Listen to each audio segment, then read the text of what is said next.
Il y a quelques semaines, je suis allée interviewer Anne qui accompagne les femmes qui ont vécu une PMA sans succès.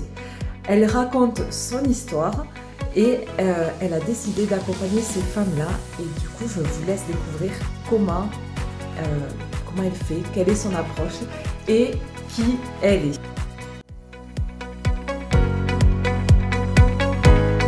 Alors bonjour. Bonjour.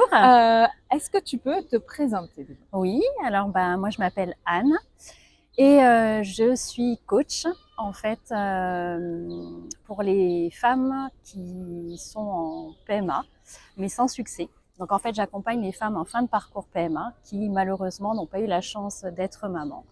Puisque en fait moi c'est mon histoire à la base, donc sinon je ne serais pas là à en parler. Et c'est quelque chose qui me tient à cœur, puisque c'est quelque chose aussi qui découle, on va dire, sur beaucoup de choses émotionnellement, sur le corps et sur tout ce qui est l'émotionnel. Et c'est une étape en tous les cas pour laquelle il n'y a pas de prise en charge aussi. Puisque moi, quand ça m'est arrivé à la fin de mon parcours, une fois que le médical n'est plus là, il n'y a plus personne. Tout découle de ton expérience personnelle. C'est ça. Exactement. Tu t'es dit, il faut faire quelque chose. En fait, je me suis dit, je peux pas en rester là. J'ai pas fait tout ce chemin pour rien. Alors bien sûr, ça s'est pas fait en un claquement de doigts, parce que c'est quand même un sujet qui est très sensible. Je veux dire, ça aurait été il y a quelques années en arrière, je pense que je serais pas là de parler. J'aurais été liquéfiée. Ouais, oui. Non, mais oui. C'est sûr que ça va être tout un chemin, tout un parcours. C'est ça. Exactement. Et donc, du fait de ton expérience, tout à fait, tu as réussi à te relever de ça. Disons que j'ai pu me reconstruire, parce qu'en fait, on parle vraiment d'une reconstruction à cette étape du parcours, parce que on subit des échecs successifs, on se ramasse, on peut dire, et c'est très compliqué pour la femme, pour le couple en elle-même. Enfin, voilà, donc tout ça en fait mis bout à bout fait que j'ai créé un accompagnement spécifique et attitré en tout cas à ces femmes-là et qui vivent en tous les cas le même chemin que moi j'ai pu donc ta cible c'est vraiment post-PMA.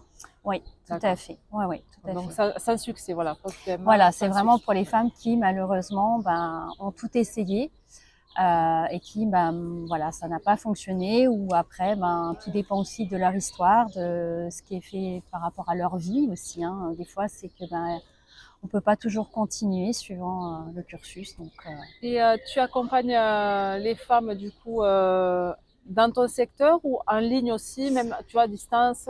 Alors pour l'instant, ce sera dans le secteur dans un premier temps. C'est en Savoie? Oui, en Savoie, enfin tout ce qui est, on va dire, le Rhône-Alpes. D'accord. Donc c'est assez vaste déjà. Oui, déjà c'est pas mal. C'est déjà pas mal. Et ensuite, normalement, on va se décliner en ligne aussi prochainement, mais voilà, on n'a pas la date exacte parce que ça se travaille aussi tout ça. Donc voilà, pour qu'on puisse aussi donner la chance aussi à d'autres femmes qui veulent accéder à cet accompagnement également.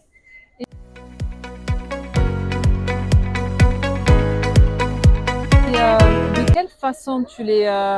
on a des pigeons qui nous passent dessus. Ou des canards des fois.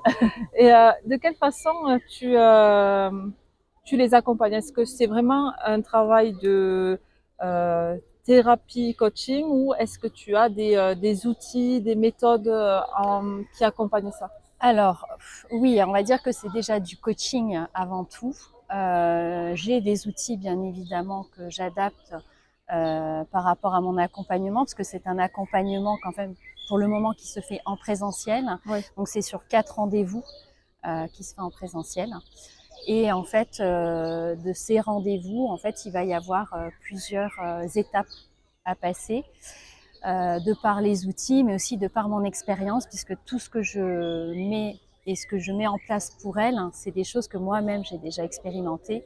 Ce sont des outils en fait qui pour moi en tout cas m'ont aidé à cheminer à cette libération aussi, autant physique qu'émotionnelle.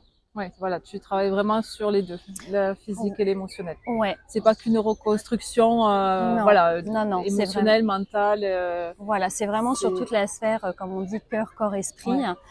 C'est vraiment une approche très holistique qui prend vraiment tout en la prise en charge de la femme sur Son tous les points. intégralité. Voilà, exactement, et sur toute libération qu'elle a besoin de libérer, hein, puisqu'on est chacune toute différente. Et on essaye de justement éliminer cette souffrance qui par moments est difficile à libérer soi-même. Ok.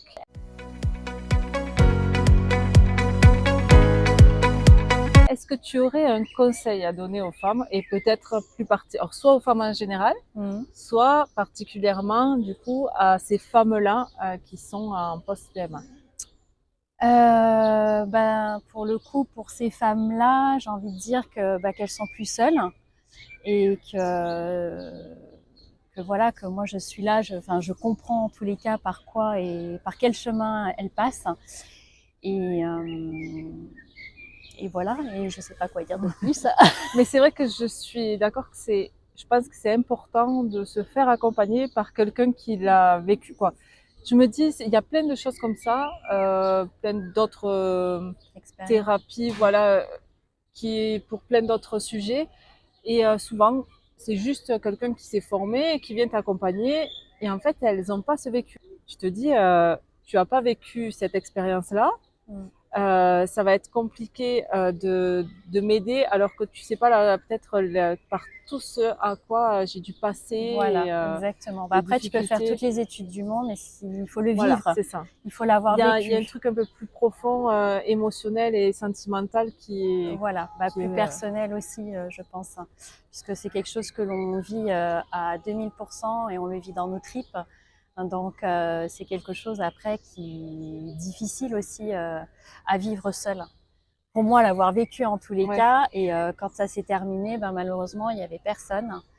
Et j'ai pris le problème différemment, puisque au lieu d'aller voir des 36 000 thérapeutes comme je l'ai fait pendant mon parcours, je voulais pas faire la même chose. Donc, c'est pour ça que je me suis dit, peut-être va te former et en même temps, tu travailleras peut-être aussi sur toi. En fait, tu t'es formée, tu as travaillé en même temps sur toi voilà. pour pouvoir après… voilà, dans un premier temps, je l'ai fait pour moi. Et c'est ce qui m'a permis en fait de me reconstruire moi-même. Et c'est comme ça aussi que je peux maintenant apporter tous ces outils qui, moi, m'ont aidée à toutes ces femmes. D'aller chercher les solutions à la source, en fait. Ouais, complètement, c'est tout à fait ça. Donc, voilà, je veux vraiment apporter vraiment de la légèreté parce que c'est des choses qui sont très, très lourdes à vivre et de la légèreté autant que ce soit dans la tête, mais aussi dans le corps et de pouvoir redonner, ne serait-ce que le sourire à ces femmes-là et de la légèreté, on peut dire ça aussi. Voilà, c'est vraiment légèreté, avoir un bon état d'esprit aussi, parce que c'est vrai qu'on est souvent dans le brouillard et que c'est difficile de pouvoir en sortir aussi seul.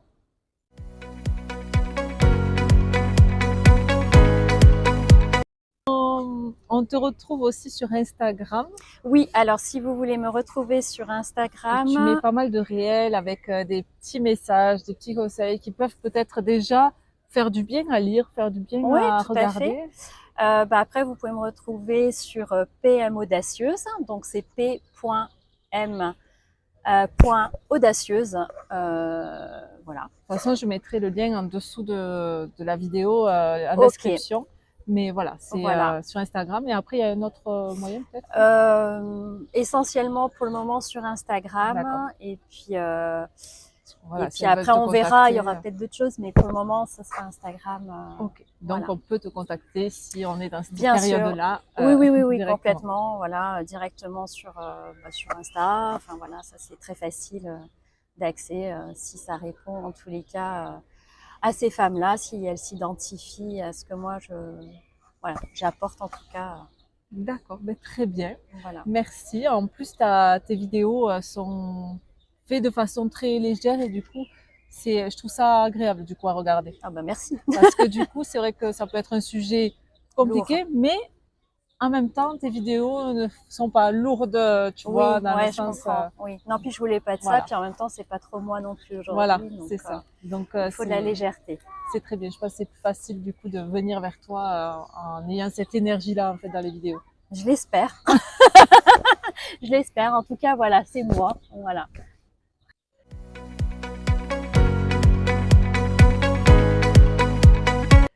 Et est-ce que tu penses être une hardie? Alors, je pense que j'en suis une au final pour être ici, hein, déjà, parce que il faut quand même sortir de sa zone de confort, hein, déjà pour pouvoir parler d'un sujet tel que celui-ci. C'est parce que c'est mon histoire déjà, et c'est une histoire qui n'est pas non plus commune, j'ai envie de dire, même si je sais qu'il y a beaucoup de femmes aussi qui le vivent, mais de le dire soi-même déjà, c'est un bon pas.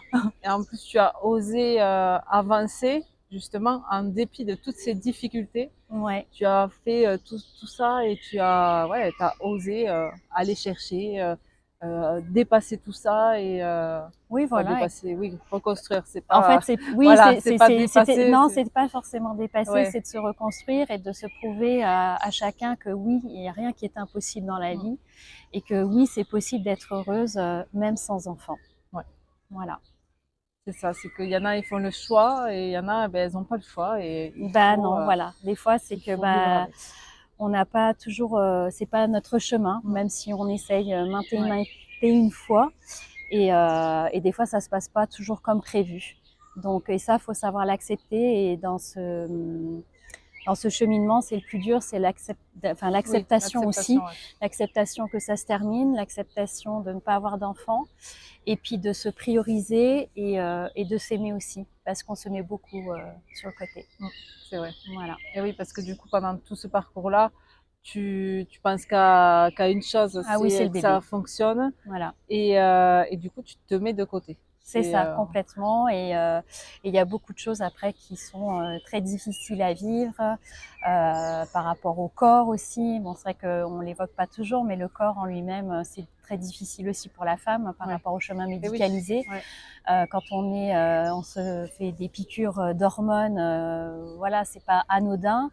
On a tendance aussi à prendre des kilos, hein. C'est des kilos hormonales, mais c'est des kilos émotionnels aussi. Oui. Donc forcément, c'est un peu compliqué à vivre et à vivre aussi parce que on n'arrive pas à donner la vie, donc on est un peu en conflit, avec notre corps. Oui, totalement. Donc c'est très démesuré, mais en même temps c'est la vérité.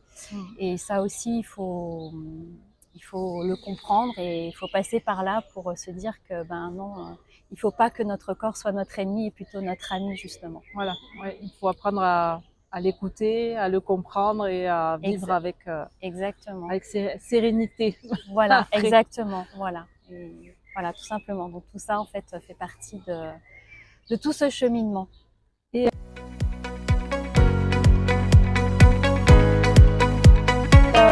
qu'est-ce qui serait pour toi une grande forme d'hardiesse, ou qu'est-ce qu'il faudrait que toi tu oses pour te dire si je fais ça, waouh, ça serait hardi de faire ça?